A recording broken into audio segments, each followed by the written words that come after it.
Well, I know you're a former military man. There's been a lot of debate about various Anzac marches around the country.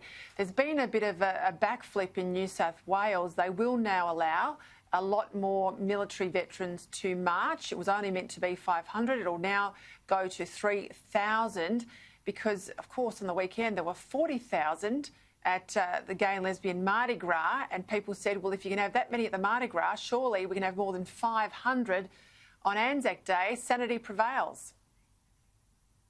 Well, there should be, in my view, a normal, proper Anzac Day. I think it's time for the restrictions to come off.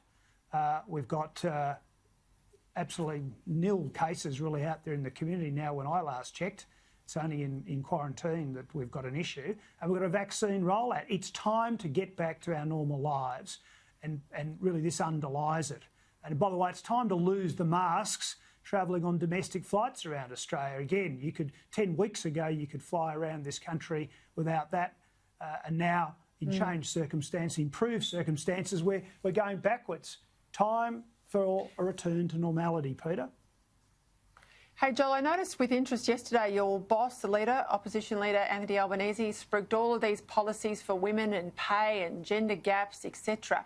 But then I looked up and saw the CFMEU pay rises were out the same day. John Setka's got a lot of money coming to him, but the United Firefighters Union chief, Peter Marshall, he's got a salary of $470,000. W on the backbench, pretty close to the Prime Minister, and more than double Sally McManus, who's supposed to be the head of the ACTU. So, you know, that's not great for women's pay gaps there in your own sort of union movement, is it? Yeah, well, you're right, Peter. He's getting a lot more money than I am. Look, I think ultimately it's up to the union members. If they're not happy with the way their leadership is remunerating themselves, then they have the opportunity to take out the leadership. I can say that it's great to see that female participation in the union movement is on the increase. I think that's a good step forward for the union movement, but it is an extraordinary amount of money, and like you, I'm a bit surprised.